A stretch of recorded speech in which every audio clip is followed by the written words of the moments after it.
T-55 plow. In 1967, the improved 3BM8 APD surround, which could penetrate 275 mm thick armor at a range of 2 km, was introduced. In 1970, new and old T-55 tanks had the loader's hatch modified to mount the 12.7 mm DSHK machine gun to deal with the threat of attack helicopters. Starting in 1974, T-55 tanks received the KTD-1 or KTD-2 laser rangefinder in an armored box over the mantlet of the main gun, and the R-123 or 123M radio set. 11. Simultaneously, efforts were made to modernize and increase the lifespan of the drivetrain. During production, the T-55 was frequently modernized. In 1965, a new track was introduced that could be used for between 2,000 km and 3,000 km, which was twice the range of the old track. It needed a new drive sprocket, with 14 teeth instead of 13. Since 1974, T-55 tanks were equipped with a KTD-1 WA rangefinder and a TSZS-32PM sight. All T-55 tanks were equipped with the TPN-1-22-11 night sight. The R-113 radio set was replaced by a R-123 radio set. Late production models had rubber side skirts and a driver's windshield for use during longer stints. T-54 and T-55 tanks continued to be upgraded, refitted, and modernized into the 1990s. Advances in armor-piercing and high-explosive anti-tank, heat-shaped charge ammunition would improve the gun's anti-tank abilities in the 1960s and 1980s. A wide array of upgrades in different price ranges are provided by many manufacturers in different countries, intended to bring the T-54/55 up to the abilities of newer MBTs, at a lower cost. Upgrades include new engines, explosive reactive armor, new main armament such as 120 mm or 125 mm guns. Sri Lanka Army T-55 2 active protection systems, and fire control systems with rangefinders or thermal sights. These improvements make it a potent main battle tank, MBT, for the low-end budget. Even to this day. One of these upgrade packages was produced by Cadillac Gage Textron and a prototype named the Jaguar was produced. The Jaguar looked quite different from its predecessors. A newly designed turret was formed by flat armor plates installed at different angles. The hull top was new. The engine compartment and fuel tanks on the shelves over the tracks were armor protected. The Soviet-made 100 mm gun was replaced with the American M68 105 mm rifled gun fitted with a thermal sleeve. A Marconi fire control system, which was originally developed for the American light tank Stingray, was fitted. The vehicle incorporated a Cadillac Gage weapon stabilizer and gunner's sight equipped with an integral laser rangefinder. The power pack inherited by the Jaguar from the Stingray underwent only minor alterations and comprised the Detroit Diesel 8V92 TAR engine and XTG 411 automatic transmission.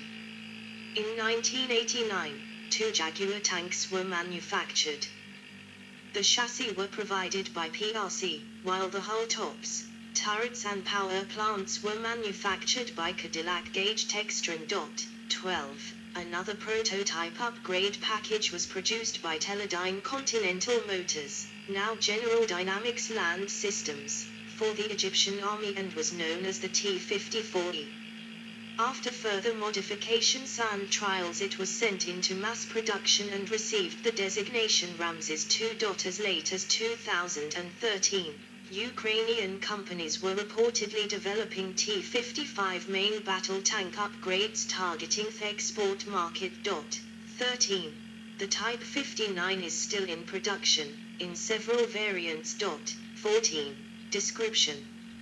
a former Polish T-54 tank at the Panzer Museum Thun in Switzerland. The T-54 can be recognized apart from the highly similar T-55 by the dome-shaped ventilator on the turret's roof and the tiny hole, for the vehicle's bow-mounted 7.62 machine gun, in the center of the tank's front glacis plate. The T-54 and T-55 have a cabin layout shared with many post-World War II tanks, with the fighting compartment in the front, engine compartment in the rear, and a dome-shaped turret in the center of the hull. The driver's hatch is on the front left of the hull roof. In the turret, the commander is seated on the left, with the gunner to his front and the loader on the right. The tank has a flat track, 15, meaning no support rollers. The suspension has the drive sprocket at the rear, and dead track. Engine exhaust is on the left fender. There is a prominent gap between the first and second rotor wheel pairs, a distinguishing feature from the T-62, which has progressively larger spaces between road wheels towards the rear. The T-54 and T-55 tanks are outwardly very similar and difficult to distinguish visually. Many T-54s were also updated to T-55 standards, so the distinction is often downplayed with the collective name T-54/55. Soviet tanks were factory overhauled every 7,000 km and often given minor technology updates. Many states have added or modified the tank's equipment. India, for example, affixed fake fume extractors to its T-54s and T-55s so that its gunners would not confuse them with Pakistani Type 59s. 16. The older T-54 can be distinguished from the T-55 by a dome-shaped ventilator on the front right of the turret and a driver-operated SGMT 7.62 mm machine gun mounted to fire through a tiny hole in the center of the hull's front. Early T-54s lacked a gun fume extractor, had an undercut at the turret's rear, and a distinctive pig snout gun mantlet. Advantages and drawbacks. The T-54/55 tanks are mechanically simple and robust. They are very simple to operate compared to Western tanks, and do not require a high level of training or education in their crewmen. The T-54/55 is a relatively small main battle tank, presenting a smaller target for its opponents to hit. The tanks have good mobility thanks to their relatively light weight, which permits easy transport by rail or flatbed truck and allows crossing of lighter bridges, wide tracks, which give lower ground pressure and hence good mobility in soft ground, a good cold weather startup system and a snorkel that allows river crossings. An abandoned Iraqi Army Type 59 tank lies among the wreckage of many other Iraqi vehicles, such as trucks, cars and buses, somewhere along the highway of death in April 1991. According to Zalaga, by the standards of the 1950s, the T-54 was an excellent tank combining lethal firepower, excellent armor protection and good reliability. 17. While remaining a significantly smaller and lighter tank than its NATO contemporaries, the US M48 Patton tank and the British Centurion tank. The 100mm D10T tank gun of the T-54 and the T-55 was also more powerful than its Western counterparts at that time. The M48 Patton initially carried a 90mm tank gun and the Centurion Mk3 carried the 20-pounder, 84mm, tank gun. This advantage lasted until the T-54 began to be countered by newer Western developments like the M60 main battle tank and upgraded Centurions and M48 Pattons using the 105mm rifled Royal Ordnance L7 or M68 gun. Due to the lack of a sub-caliber round for the 100mm gun, and the tank's simple fire control system, the T-54/55 was forced to rely on heat ammunition tow-gauge tanks at long range well into the 1960s, despite the relative inaccuracy of this ammunition at long ranges. 17. The Soviets considered this acceptable for a potential European conflict, until the development of composite armor began reducing the effectiveness of heat warheads and kinetic energy penetrator sabot rounds were developed for the D-10T gun. Nevertheless, T-54/55 tanks had their drawbacks. Small size is achieved at the expense of interior space and ergonomics, which causes practical difficulties, as it constrains the physical movements of the crew and slows operation of controls and equipment. This is a common trait of most Soviet tanks, and hence height limits were set for certain tank crew positions in the Soviet Army, whereas other armies may not include a crew member height limits as standards. The low turret profile of the tanks prevents them from depressing their main guns by more than 5 degrees, since the breech would strike the ceiling when fired, which limits the ability to cover terrain by fire from a hull-down position on a reverse slope. As in most tanks of that generation, the internal ammunition supply is not shielded, increasing the risk that any enemy penetration of the fighting compartment could cause a catastrophic secondary explosion. The T-54 lacks NBC protection, and a turret basket, which meant that crewmen had to physically rotate and keep up with the rotating turret, as the hull in which they stood didn't move with the turret. Additionally, early models also lacked gun stabilization. Most of these problems were corrected in the otherwise largely identical T-55 tank. Together, the T-54/55 tanks have been manufactured in the tens of thousands, and many still remain in reserve, or even in front-line use among lower technology fighting forces. Abundance and age together make these tanks cheap and easy to purchase. 18. Production history. Soviet Union. T-54-1 production was slow at first, as only 3 vehicles were built in 1946 and 22 in 1947.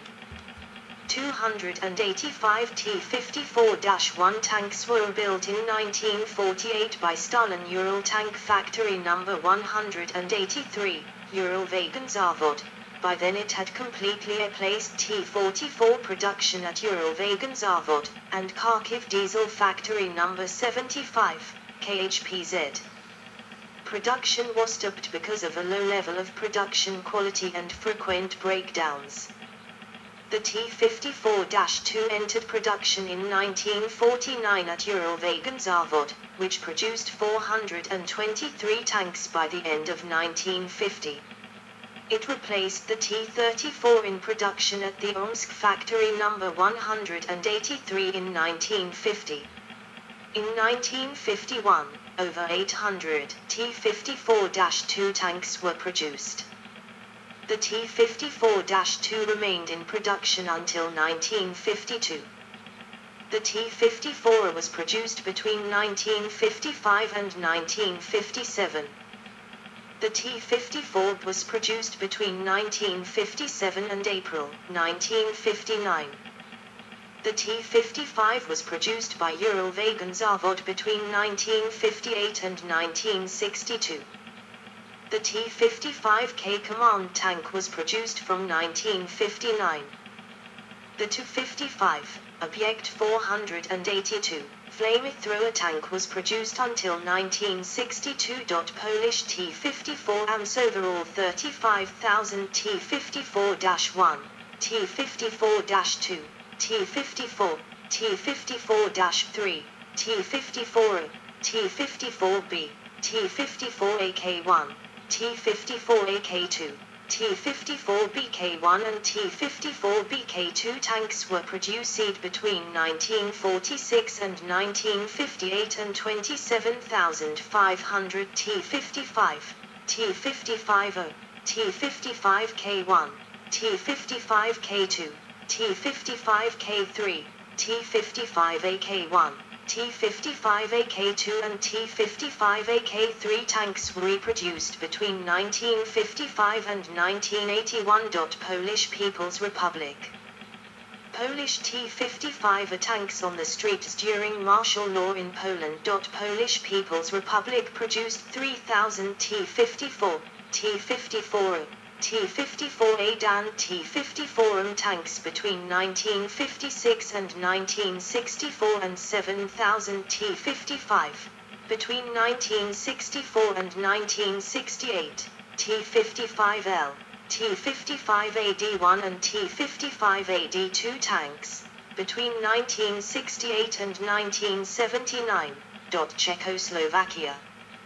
Czechoslovakia produced 2,700 T-54, T-54M, T-54AK, T-54AMK tanks between 1957 and 1966, and 8,300 T-55 and T-55A tanks between 1964 and 1983. T-55A was probably produced since 1968. Most of them were for export. Service history: Soviet Union and Russia.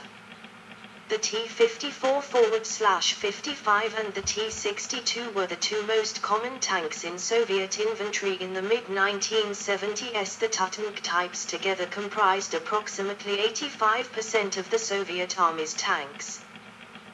Soviet T-54 tanks served in combat during the Hungarian Revolution in 1956, and a few were successfully knocked out by the defending anti-Soviet Hungarian resistance fighters and rebels using Molotov cocktails armed several anti-tank guns. 19. The local anti-communist revolutionaries delivered one captured T-54 at the British Embassy in Budapest, the analyses and studies of which helped and spurred the development of Royal Ordnance L7 105mm tank gun. At the initial stage of the war in Afghanistan, in 1979-1980, about 800 Soviet tanks were used, consisting of 39 battalions, mainly armed with T-54s and T-55s. In 1979, only one T-55 tank was lost. Since the beginning of 1980, they began to be replaced by modern T-62 and T-64 tanks. 20. The T-62 and the T-55 were auctioned off in 2012, with all Russian active-duty military units mainly operating the T-72, the T-80 and the T-90. However, T-62s were spotted in Melitopol in the 2022 Ukraine War. 21. Middle East.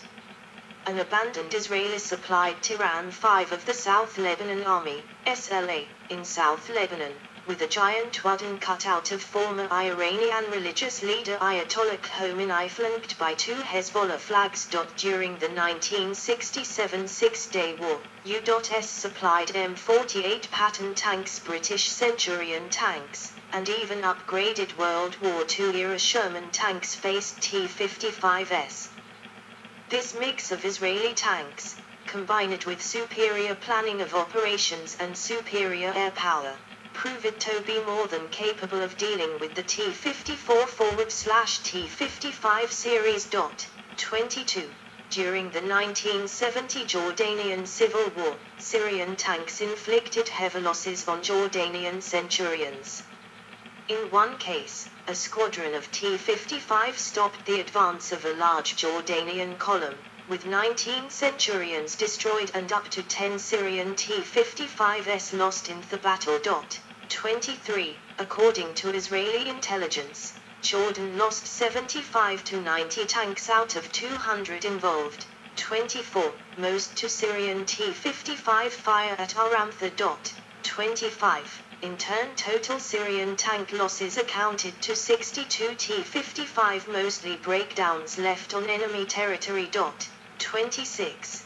By the 1973 Yom Kippur War, the T-54 and T-55s gun was starting to lose its competitive effectiveness relative to the 105mm Royal Ordnance L7 gun mounted in Israeli Centurion MKV and M60A1 tanks. Israeli tanks fitted with the L7 105mm gun suffered greatly from the new Soviet T-55 ammunition fired by the T-55s. 27. Israel captured many from Egypt in 1967, along with a few T-55s from Syria, and kept some of them in service. They were upgraded with a 105mm NATO standard L7 or M6